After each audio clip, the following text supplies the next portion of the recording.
Hello TT Magazine fans, I'm John and I'm doing an unboxing today of the TrimUI Brick. The TrimUI Brick is a handheld retro gaming device. It is a Linux-based device that can play games on all the old consoles from the early days of Atari, all the Nintendo devices, Sega's Dreamcast, the Mega Drive, the SNES, all the way up to PlayStation 1 and PSP games. I'm going to open it up now and show you what it looks like inside and show you a little bit about what it can do as well. So let's take a look. I'll just take the lid off the box. And here's the device inside. So it comes with a USB-C to USB-A to USB-C lead. It has some spare black back buttons. I think if you get the white version, there's 3 versions actually now. The box has 2, but there is actually a sort of a purpley reddy one as well you can get hold of. The back buttons obviously match the device, so I've got black ones. If you get the white one, they're transparent. You can change these around on the back of your device. I'll show you in a second, and mix and match if you want to. And there's an instruction manual inside there. Here we have the trim. I'm just going to pull it out of its packet. You can see here it's a lovely device. Now, I have other devices as well. I did get the Miyoo Mini Plus, which is a really good, I'll show you what that looks like actually, the Miyoo there, which is a really good entry-level device. Again, it looks more like a Game Boy. They both kind of have a Game Boy feel to them. The Miyoo is a really good, easy setup, and it's really good if you're starting out on playing with these sort of devices. They both have the back buttons, but these are sort of set into the back of it. The Brick has these interchangeable caps that can come off and go on, and it looks rather like a Game Boy. You've got D-pad, the usual set of buttons on the right hand side, but there's a few extras here that the Miyoo does not have.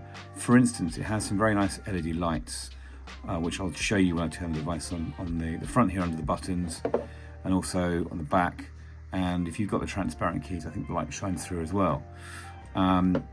The buttons along the top there are function keys that can be interchangeable, and there's also a function key above the power button here, which we'll talk about later on. Underneath you've got the SD card slot. You've got a reset button, which is really good because sometimes I have to press the reset button if one of the emulators is not working on here. USB for charging, and I think also for data exchange. This apparently is a microphone hole. Some of the 3DS and DS games require a mic for you to shout at the screen or whatever, so they've included that. And there's a normal standard 3.5mm headphone jack there. On the back top here, you can just see underneath here, there's actually another USB-C slot there. And I think that is perhaps for video out. I'll have to look into that when I play with it. And you can see the shoulder buttons here. On the back, you've got a nice logo, and this is a metal back plate on here. When you play this, apparently this gets quite warm, so we'll test that later on. Yeah, it's a nice looking. Oh, there's volume buttons here as well. Look, it's a very nice looking device.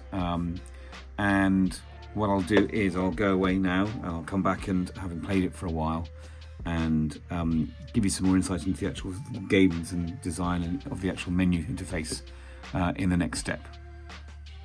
So here's the TrimUI Brick. After a few days of testing it, I'll power it on with the power button. And you should see the boot logo come up. There we go. You can change the boot logo actually, you can add your own logos in there. I'll have a fiddle around that another time. Comes on quite quickly. And actually you can see the LED lights are lit up and the whole thing vibrated when it came on. So it's now loading up on the screen, and you can see here the main menu which shows all the different emulators for the different systems. Sometimes, if you look very closely, they're all misspelt to cover up copyright. I guess the Game Boy one. You can see it's going by. I can change my view by pressing the start button down here, and that should, there you go, you can change, sort of cycle through the different views of all the different emulators. My preferable one is generally this one, which is large, but you can see most of them. So yeah, there's a whole range of games here, games consoles here. I'm going to show you a few of the games. But let's go to the menu first. So the menu along the top up here, you can cycle through the recent games you've been playing and favourites, ported games, and then all the apps that control your device, the Trim device. And I can go into the function key settings here and change the functions of the device if I want to change what this button here does. You can see it circled on the screen here. At the moment I've got it set to switch between a D-pad for some games and a joystick for other games. It took me a while to figure that one out. I was trying to play some games, they wouldn't work. But that button, actually, you can switch between the control systems. And if I jump across here to the other buttons, I can change this. At the moment I've got it set to LCD brightness, and you can even set the function key at the top here, depending on what you want to use it for. At the moment I've got it on silent mode, so I can then turn off the pops and clicks as I use it. I haven't used the CPU performance mode yet, but there might be some games that sort of have problems, so I can always turn that on and use that. In fact, let's just change it to that now.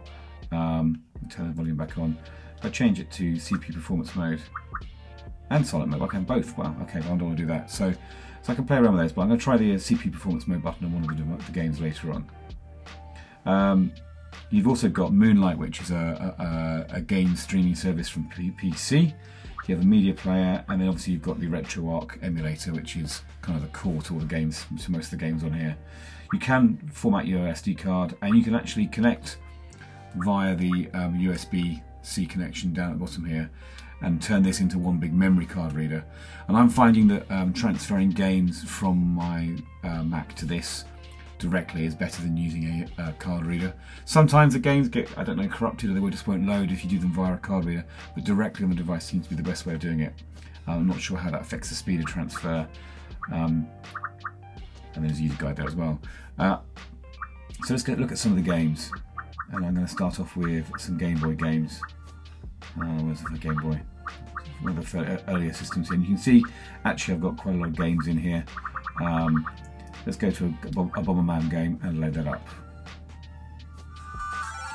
So a quick look at it. The screen's obviously the different resolution for the Game Boy. It's like you've got the bars along the side here.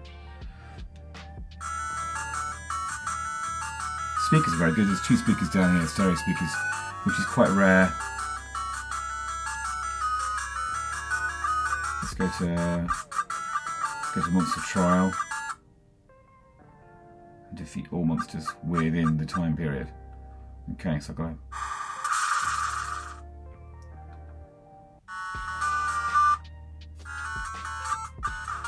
Oh no, I've already done a bad thing here. This is going to kill me. Oh no, I'm alright, here we go. Again, the screen's lovely, really bright. You can adjust the brightness using the LED brightness control here. Oh, I've killed myself here, haven't I?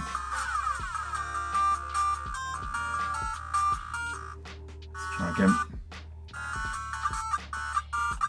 Lovely game, Bomberman, very addictive.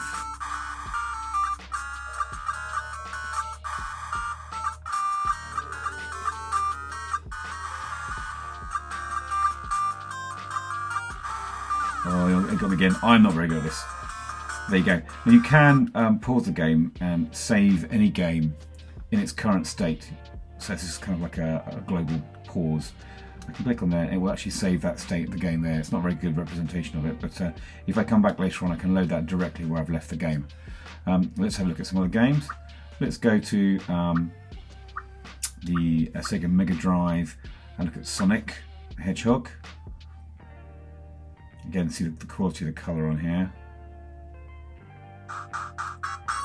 It's a classic Sonic. Looks really good on the screen. Turn the volume down a little bit so you can hear me. But yeah, look at, I mean, the screen is amazing. So I think it's an LCD screen, not an OLED. It's an IPS screen. But the console itself is very responsive. It's great for these retro games.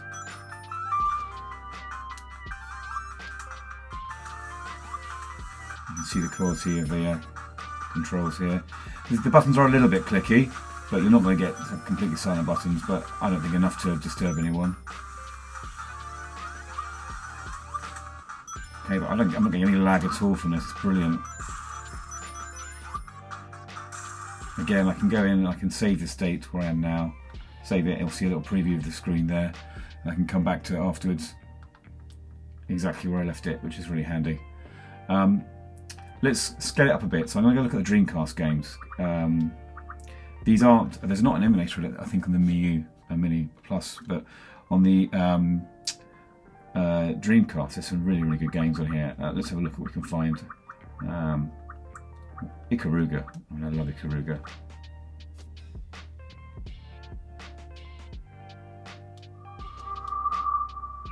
You can get the Dreamcast splash screen for games.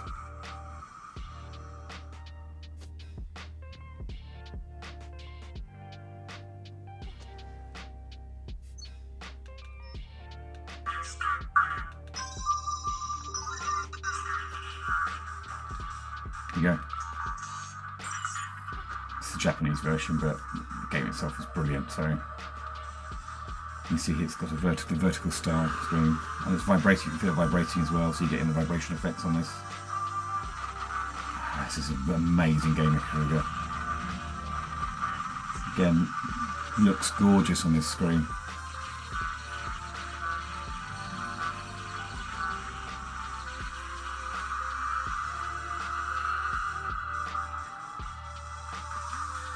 You hear the vibrations.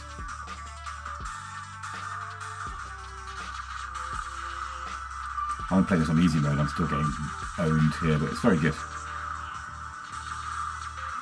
Oh, there I go. So there's Ikaruga, a lovely game.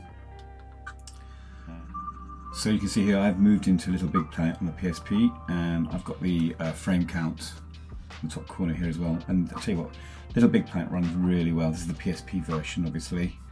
But yeah, I'm enjoying this a lot, and it's got all the controls of Little Big Planet, even down to the stickers and things, and Stephen Fry's voice as well. So yeah, I mean, this game's brilliant. Although, just going through the tutorial stage here. What am I doing? Oh, there we go. You see here, it's the introduction to Little Big Planet. I mean, I can play this all over again on this device. It's brilliant. It's a little bit small, but you can't see his expressions as much. But yeah, no, this is a wonderful, wonderful way to play it. I can play all these little PSP games all over again. There we go, Stephen Fry. Anyway, thanks, Stephen.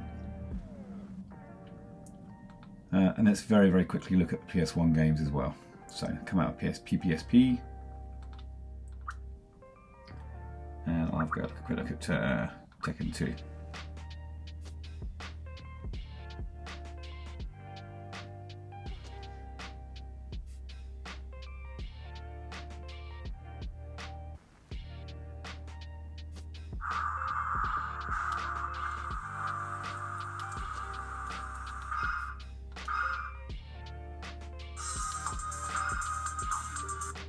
There we go. This device is really good for fighting games, and I've got quite a few on here.